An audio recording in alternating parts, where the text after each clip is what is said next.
All right. Got a new segment on Sunset Rewind. Joined by Teran Rodriguez today, Coach Pottios. Girls flag football is officially a CIF sport, so we wanted to introduce the audience to it a little bit and get them some coverage. So first things first, CIF has a rule book on it. We printed up some rules. Not going to go over all of them, but just general rules so you know what you're looking at. During a flag football game, they play two 20-minute running halves. Halftime will consist of 5 minutes. The width of the field can be different depending where you are. So the width is 30 yards minimum to 40 yards maximum. The length can be 50 yards minimum or 80 yards maximum. The two end zones must be 10 yards each. Team consists of 7 players on the field. There's no blocking or screening allowed at any time in flag football. And then some other points of interest. All players are eligible receivers. Quarterback can run the ball once per series of downs. And just some general information on it. I've been to a game already. It's interesting. We had Teran cover a game. We'll talk about that in a minute. It's fun and it's quick. A couple things. It's very similar to football, but there are some subtle differences. Right. I like the fact that the field can be within a certain range. Like padded football, it's 100 yards, 53 wide, and that's that. But like soccer, there's a certain range you can be within. So some fields might be a little wider, a little longer. Yeah, it's pretty cool. And yeah, 2 running halves, so you can get in there in about an hour, be done. Yeah. It's perfect. And I mean, it's fun, it's entertaining, it's awesome. I think it's going to be huge. So let's talk about what happened this week in the Sunset League in girls varsity flag football. Could you go to the slideshow, please, Cole? Okay, here we go. So all 6 teams are fielding a girls flag football team. And do you know if they're putting that on Max Preps yet? Yes, it is on Max Preps. So you can follow your team on Max Preps. And OC Varsity is reporting scores too. And they also have a team website on Twitter and whatnot if you want to follow them. I haven't seen that, but Max Preps has every school, and OC Varsity is perfect. Reporting the scores. So Newport Harbor had 2 games this week. They played on Monday, and they were victorious over Woodbridge 13-12. Say that 5 times fast. And then our guy Teran Rodriguez was at the Tesoro game on Wednesday, and they defeated Tesoro 18-0. Sailors shut him Their out. overall record so far is 6-0. Nothing wrong with that. Los Alamitos unfortunately lost to St. Joseph on Thursday, 30-6. St. Joseph must have a good team. No, I blame the refs. So their overall record right now, the Griffins are 1-1. Edison had 2 games this week. They defeated Long Beach Jordan 27-12 on Tuesday, and they defeated Godinez 34-0 on Thursday. Their overall record is 3-0 right now. Huntington Beach had a game on Monday where they defeated Long Beach Wilson 33-0. They are currently 2-0. Corona Del Mar Sea Kings played on Wednesday this week, and they beat Rosary Academy 28-6 to move their record to 6-0. So, okay, well, go ahead. Finish. Found Valley emerged victorious 13-0 over Ocean View this week to move their overall record to 1-1. You know, we talk about the Sunset League being the best league in the country for boys football. I'm seeing a trend here. Okay. Because is that coming? That's my next slide. All right, go ahead. Were you doing the math in your head? I was trying to, but then I kind of lost it. So the overall record of Sunset League girls flag football teams as of today, you ready? Hit it. 19-2. Find me a better league in the country for girls flag football that can post a 20-1 record or 20. I mean, look at that. 1-0. And how many teams are undefeated? 4 of the teams are still undefeated. Yeah, so it's. I mean, dude. So check it out. We were going to the UCLA game yesterday, and with us in our group was Sean Clark, the head coach at Kennedy girls flag football, and Chris Watkins, who's the head coach at Mission Viejo. Correct. And we did an interview with Nate Williams from El Toro. Right, and I said, do you think this thing's going to blow up? And Sean said 100%. And the thing is, flag football got real big with FNL, right? Right. For a while, it's just the boys, and then the girls started playing, and then a little more. Now the girls actually have their own league within the FNL, frame. Yeah. So they're only going to get better. So now you're going to get these high schoolers who have played football before. Right. Like right now, a lot of the girls. This is going to go into college. This is going to turn into a college sport. It's a CIF sport. It is now a scholarship sport. And the quality is only going to get better. So I'm stoked. I'm looking forward to seeing this thing grow. So our guy, Teran Rodriguez, Mr. Newport, went to the game against Tesoro, and he actually got some film for us. So Coach Pottios and Teran will break down the Newport Harbor versus Tesoro game film and have some interviews too, right, Teran, or an interview? Correct, yes. Nice. Thanks for doing that, buddy. Absolutely, no problem. So let's pull it up, Teran. What are we looking at here? So this is basically Newport Harbor on offense. This is Maya Helmar passing it deep, going over, and that is Maddie Michelle, only a freshman, making a big-time catch. Tesoro's thinking that she dropped it or she was out of bounds, but nope, she caught that one. Nice pass, nice catch. Nice high point. And then here we have Peyton Williams getting look at that move. Sack. The runner thought she would juke the defender, but then Peyton Williams just came in, ripped that flag off. And defense had a shutout. Rerouted the running back. Nice job. Then here, Tesoro passes, thinking it's going to be an easy short pass, intercepted by Bennett Perez. Nice job, Bennett. And then here is a pick 6 from Kate Kubiak. Nice. Sorry if I clicked the record button a little late there. Then we have another great defensive play. Keep an eye on watch the recognition here, Teran. There. So that is Kate Kubiak again. Tesoro's trying to run a reverse play, but then it gets sniffed out by Kubiak. Going back to offense, this time we have Maya Helmar again, finding Maddie Michelle again, as the two seem to have a nice little connection right there. Yards after the catch, that's an important stat. Caught the ball and got some more yards. And then Maya Helmar, she's the quarterback, but she also plays defense, as Tesoro tries to fake the handoff, going for a reverse, but then Helmar sniffs that one out. And here, this one's the coup de grace, as Tesoro going for the pass, picked off by Peyton Williams, cut underneath also the route. A little cross player for Newport Harbor, and she's just got to take this one all of the way to the house. Nice. And it's a pick 6 for Newport Harbor. That one broke the ice, and Newport Harbor wound up winning 18-0. Here we have an interview with Peyton Williams and Audrey Burns. All right, let's hear what these girls had to say. Oh, somebody's coming in the studio. Hold on. Oh, it's Colin Penny. Hey. It's Dad and Ryan. Okay, hold on. Let's do the interview, and then we'll talk to these guys. Newport Harbor flag football's 18-0 win over Tesoro.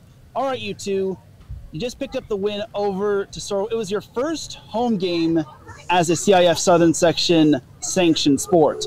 How fun was this game for you both? It was super fun for me. I think it was a really challenging team, but it was good challenging, you know? It made it more fun. And it was a lot better with everyone else supporting us. And we're so happy that it's a CIF sport now. Now, Peyton, you had a pick 6, and the defense was just all over the place. Talk to me about the defense and how it's been strong, and it was strong this game. Our defense? I think our defense was pretty good. Yeah, we didn't let any goals scored on us, so I think it was pretty solid. And, yeah, that one girl was pretty fast, but we got it. We got her, so. I feel like Newport Harbor has always just been known for, having, a strong defense. So, I mean, that's just what we do best. Well, defense wins championships while offense fills the seats. All right, now you're number 2 in CIF, and you're undefeated as of right now. What's it going to take to continue the momentum and win the CIF Southern Section Championship? You talk first. Honestly, I think that we just keep doing what we're doing, and we'll easily be still undefeated and win. Yep, I think that too. I think we're playing pretty good, and Maya's a great quarterback, and she's throwing dimes. So it's looking good for us. Now, Peyton, I know you play girls lacrosse in the spring.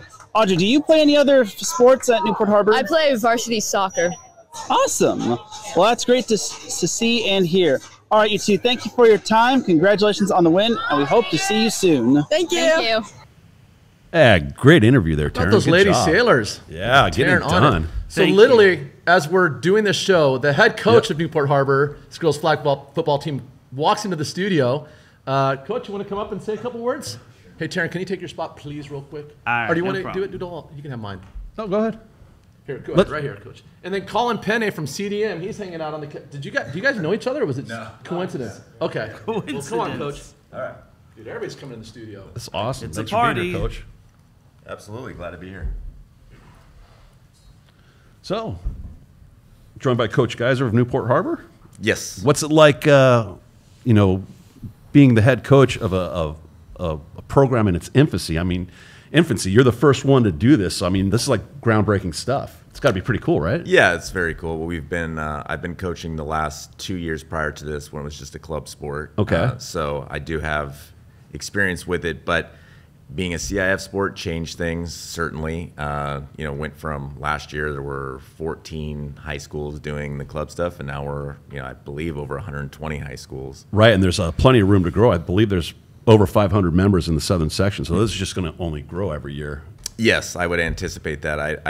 And we were already at that 20% threshold, which is the threshold to be able to have playoffs next year. So right. I anticipate we'll have that for sure. And I would think that we'll get, I mean, at least another 100, I would hope, high schools on board, if not more. How many players do you have in your program currently? I have, I believe, 32. Okay. With varsity and JV. Awesome. Now, Coach, do you have a background in coaching football, or is this your first gig?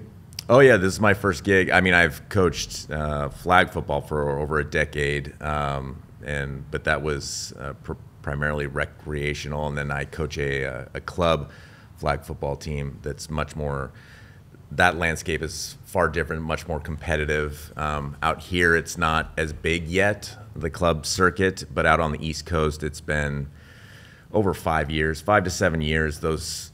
On the East Coast, they've been taking it very, very serious, and we're talking all ages, from 8 years old all the way up through high school, girls specifically. I was on Max Preps, and I saw there's like schools in Alaska on there ranked, and I believe you guys are like ranked like 5 in the nation right now or something. Yes, for high school, yes. Yeah. Those rankings, I love Max Preps, and I think it's fantastic that we're getting ranked like that. Right. But at this stage, without a lot of evidence to go on with field play and with just how they're really evaluating, I wouldn't put a ton of stock in that. Right. It's nice, but you let the season play out a little more. Yeah. Yes. Right. Absolutely.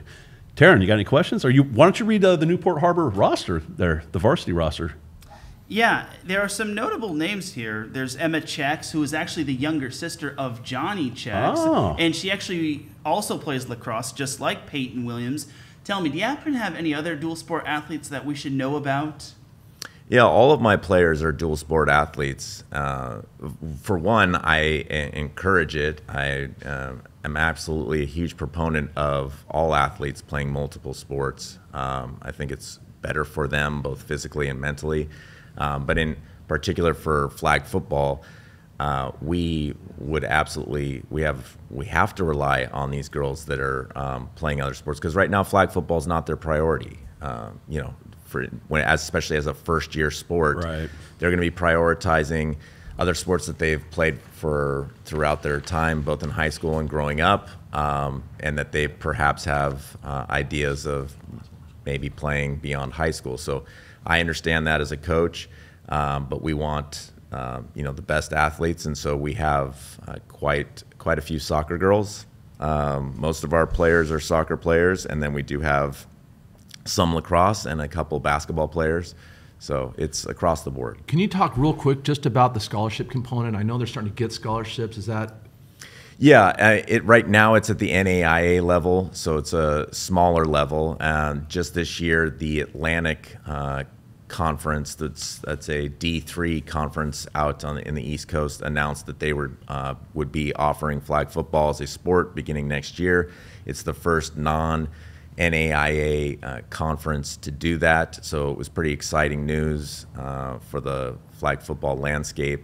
We anticipate more Division III conferences to jump on board, and then the expectation from most people is that in about 4 years' time that there's expectations for D1 because of the amount of involvement from the NFL in particular. NFL, Under Armour, and a lot of other big heavyweights that are just pouring in millions upon millions of dollars into the game of flag football. Could you imagine? I mean, I can't wait to see it, USC versus UCLA.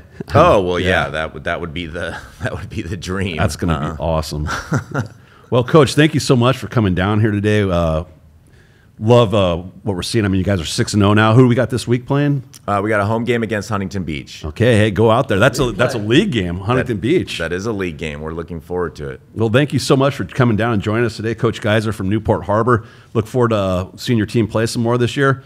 That'll wrap it up for our first edition of Sunset Rewind Girls Flag Football. If you haven't already done so, please remember to hit the subscribe button on your screen. Be sure to follow us on X, formerly known as Twitter, at Sunset_Rewind, or Instagram, where our handle is Sunset_Rewind. Our talented reporter, Teran Rodriguez, is always busy posting updates on social media. Please also go to our website, SunsetRewind.com, where you'll find the interviews, news, and other information about the Sunset League. Thanks to Murphy Carges, producer-director, Cole Menzinger, our producer, Teran Rodriguez, social media director. And our special guest today. Special guest, Aiden Pham. Thanks for coming by. Came in the studio. Colin He's Penny. back. We got all sorts of high school football players here, and thanks to Coach Geiser. And our reporters, Eric Ramos, Emma Verns, and Nick Verns. Have a great week, everyone. We'll talk to you next week. Take care, and God bless.